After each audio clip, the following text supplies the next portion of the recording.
ಹೆಚ್ಚು ದುಡ್ಡನ್ನು ವಿದ್ಯಾಸಿರಿಯನ್ನು ಕೊಟ್ಟಿದ್ವಿ. ಈ ವರ್ಷವೂ 25-26ನೇ ಸಲಗ 105 ಕೋಟಿ ಇಟ್ಕೊಂಡಿದ್ವಿ. ಕನಿಷ್ಠ 70,000ಕ್ಕಿಂತ ಹೆಚ್ಚು ವಿದ್ಯಾರ್ಥಿಗಳು ಕೊಡೋಕೆ ಅವಕಾಶ ಇದೆ.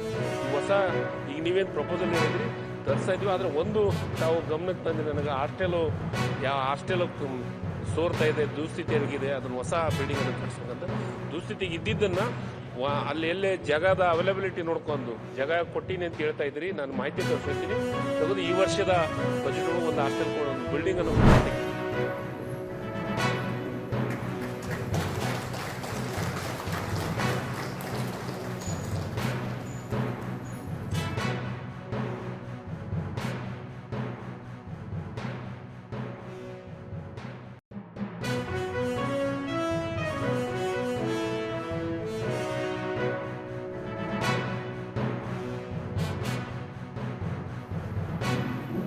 ಹುಣಸೆ ಹಣ್ಣನ್ನು ಬೆಳೆಯೋದು ಬಹಳ ಈಜಿ. ಹುಣಸೆ ಹಣ್ಣು ಕೀಳೋರು ಯಾರು, ಬೆಳೆಯೋರು ಯಾರು, ಮಾರೋರು ಯಾರು? ಬಹಳ ಚೆನ್ನಾಗಿ ಹೇಳ್ಬೋದು ಬೆಳೆಯೋದನ್ನ. ಬಟ್ ಅದನ್ನ ಗ್ರಾಹಕರಿಗೆ ಸಿಗುವಂತಹ ಒಂದು ವ್ಯವಸ್ಥೆ ಮಾಡಿ ಕೊಡ್ಬೇಕಲ್ಲ. ನಾವು ಚೆನ್ನಾಗಿ ಲಾಭ ಬರುತ್ತೆ ಅದು ದೊಡ್ಡ ದೊಡ್ಡ ಫ್ಯಾಕ್ಟರಿಗಳು ಮಾಡಬೇಕು.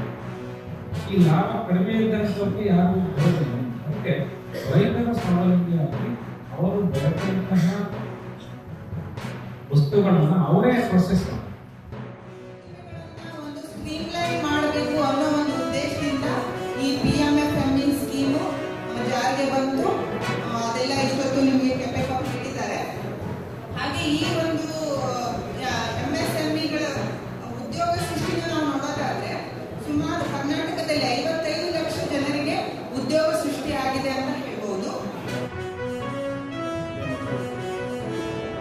ವಿಜಯನಗರ ಜಿಲ್ಲೆ ಮತ್ತು ಕರ್ನಾಟಕದಾದ್ಯಂತನೂ ಹೋಗ್ತಾ ಇದೆ. ಈಗ ನಾವು ಇದರಿಂದ ಕೋಲ್ಡ್ ಪ್ರೆಸ್ ಕಟ್ಟಿಗೆ ಗಾಣದ್ದು, ಶೇಂಗಾ ಎಣ್ಣೆ ಮತ್ತು ಸೂರ್ಯಪಾನ, ಎಳ್ಳೆಣ್ಣೆ ಇವೆಲ್ಲ ಊಟಕ್ಕೆ ಹೋಗ್ತಾ ಇದ್ದಾವೆ. ಕುಸುಬೆ ಎಣ್ಣೆ ಅದರಲ್ಲಿ ಒಳ್ಳೆ ಬೇಡಿಕೆ ಇದೆ, ಅತ್ಯುತ್ತಮವಾದಂಥ ರೆಸ್ಪಾನ್ಸ್ ಇದೆ. ಕಾರ್ಯಕ್ರಮ ಅಂತ ಇಟ್ಟು ಝಡ್ಪಿ ಸಭಾಂಗಣಗಳಲ್ಲೇ ಇಟ್ಟು ಎಲ್ಲರನ್ನು ಆಹ್ವಾನಿಸಿ ನಾವು ಈ ಯೋಜನೆ ಯಶಸ್ವಿಗೊಳಿಸಬೇಕು ಅಂತ ನಾವು ಎಲ್ಲರನ್ನು ಬಂದು FPOs, farmers producers organisations, SHG, self help groups, ಈ ಥರ ಎಲ್ಲರನ್ನು ಸೇರಿ ಒಂದು 300 ಜನ ಸೇರಿದ್ದೀವಿ. ಎಲ್ಲರಿಗೂ ನಾವು ಒಂದು ಉತ್ತೇಜನ ಕೊಟ್ಟಿದ್ದೀವಿ. ಒಂದು ಅರಿವು ಮೂಡೋ ಕಾರ್ಯಕ್ರಮದಲ್ಲಿ PMFME ಸ್ಕೀಮ್ ಡೀಟೇಲ್ಸನ್ನು ಕೊಟ್ಟಿದ್ದೀವಿ. ಆಯ್ಕೆ ಮಾಡ್ಕೊಂಡಿದ್ವಿ. ಇದರಲ್ಲಿ ಶೇಂಗಾ ಇದರಿಂದ ಮಾಡುವಂಥ ಎಲ್ಲ ಪದಾರ್ಥಗಳು ಅಂದರೆ ಗಾಣದ ಎಣ್ಣೆ ಇರ್ಬೋದು, ಮತ್ತು ಶೇಂಗಾ ವ್ಯಾಲ್ಯೂ ಅಡಿಷನ್ ಪ್ರಾಡಕ್ಟ್ಸು ಅಂದರೆ ಕಡಲೆ ಬೀಜ ವ್ಯಾಲ್ಯೂ ಆ್ಯಡೆಡ್ ಮಾಡಿ ಅದಕ್ಕೆ ನಾವು ಹೆಚ್ಚಿನ ಪ್ರೋತ್ಸಾಹ ಕೊಡ್ತಾ ಇದ್ವಿ.